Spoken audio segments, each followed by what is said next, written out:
My name is Saqeeb. I lead the Hardware Security Lab at SISA. So with me today, I have Dharshan Shanthamurthy, CEO and founder of SISA. Hi, David. Hi, Saqeeb. Yes. So, Dharshan, I have a couple of questions to ask. So now we see the advent of AI. How do you think it's gonna affect hardware security specifically in this? So one of the key things is we are seeing acceleration of many findings of threats on hardware security, and we all know you did a fantastic job on hardware security construct. And one of the key things that we are seeing is both attack vectors as well as the mitigation that is required. So one of the key things is on hardware security in terms of the findings earlier, the kind of trojans that could be planted in the hardware levels, the knowledge of which was obviously constrained working before, but now with AI and the democratizing of knowledge that has happened is going to attack more attack. So one type of things. The second is on the mitigation side of it. There's a lot of obviously good work that organizations including ours are doing in terms of how to use AI for mitigation and scale, which earlier was once again constrained from a skill set. So there's a lot of, I think it's a new frontier of attack vectors as well as mitigation. So I'm sure in the DSCI best practices event, these kinds of topics are going to be covered and are being covered, and looking forward to those conversations as well.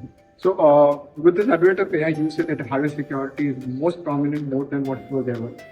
So my next question would be, how do you think quantum security is shifting the entire cybersecurity domain? What are the effects on cybersecurity domain that we're going to have? Right. So one is, of course, we've all speaking on one use case, which is on how it could impact cryptography per se. But I think one of the key things that we spoke at was covered in the DSCI event as well is there are multiple use cases that we should be ready for the post-quantum world, which we really don't know at this point in time. The dimensions are going to be maybe more than just about cryptography. But of course, the entire quantum security construct today is all about post-quantum cryptography and the preparation for that, largely. And with AI, your question is how AI is going to impact quantum security. I think it is going to, so first AI has an impact on quantum computing itself. It's going to get accelerated because that's what we are seeing. QAI, quantum related AI. So both in terms of quantum readiness, quantum computing itself, the Q day getting accelerated because of AI. As well as AI playing a very important role, and the reverse as well, like how quantum can help in AI acceleration, and hopefully lead to a lot of benefits in terms of quantum costs, from the energy construct for AI person. It's quite interesting because I think with all this, what we see that it's gonna accelerate the computation, which gonna accelerate how we identify vulnerabilities, because previously it was very restricted.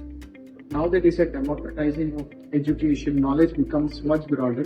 Right. The threats are going to eventually increase. Right. And we see that happening even in our cybersecurity for AI practice. We are starting seeing cybersecurity threats being, kind of being put onto a different plate with AI being forefront of usage as well from users. So with all this new technologies coming up, there has to be some solution that we secure from ground up, right? Maybe for AI right now, though we are in the development phase and we are built to a certain extent, certain maturity level, isn't there something that we are doing specifically to ensure that the security of AI is present from ground up? Yeah, so that's one of the key things that we are talking. I mean, our SISA Prism, which is our security solution, cybersecurity program.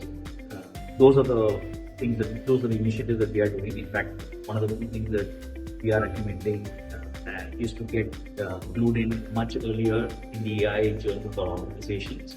So at the end of the day, there is more control or cybersecurity by using AI. And this concept of shadow AI, which is also a concern across multiple organizations.